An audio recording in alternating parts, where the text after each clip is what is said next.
মোটরসাইকেলের দীর্ঘ লাইনের এই চিত্র রাজধানীর শ্যামলী এলাকার। তাদের কেউ এসেছেন রাতভর তেলের খোঁজ করে ক্লান্ত পরিশ্রান্ত হয়ে, আবার কারো কারো অপেক্ষা সেহরির পর থেকে। জ্বালানি তেলের সম্ভাব্য সংকটের বেড়াজালে আটক এসব চালকদের দাবি, তারা তেল নিতে এসে পাহারা দিচ্ছেন ফিলিং স্টেশন।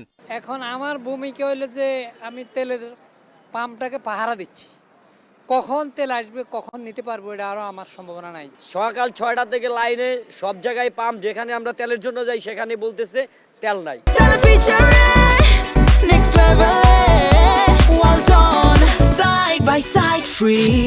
সেরি খাওয়া দাওয়া করে আসছিলাম, এখন পর্যন্ত ধারা রয়েছে তেল গাড়ি লাগানো আসে নাই।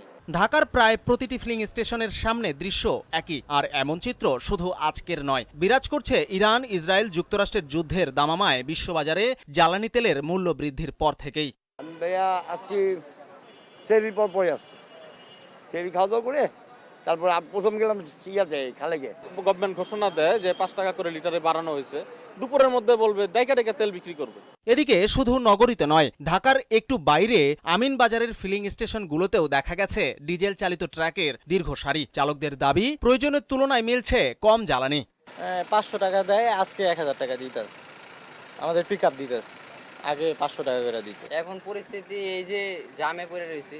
ফিলিং স্টেশন সংশ্লিষ্টরা বলছেন, তেল ডিপুতেও দীর্ঘ সারি থাকায় জ্বালানি তেলের ক্রেতাদের দীর্ঘ সারি সৃষ্টি হচ্ছে পাম্পগুলোতে। জায়গায় ডিপোতেও সিরিয়াল আছে, তা আমাদের গাড়িটা যখন আর কি ওই যেখানে গেছে তখন দেখে যে ওইখানেও সিরিয়াল। যত দূর পারি আর কি ফিরে দেই না, 5টা পারি 10টা পারি 20টা পারি, যেরকম পরিস্থিতি সেরকম ভাবে। বিজন কুমার, মোহনা সংবাদ, ঢাকা।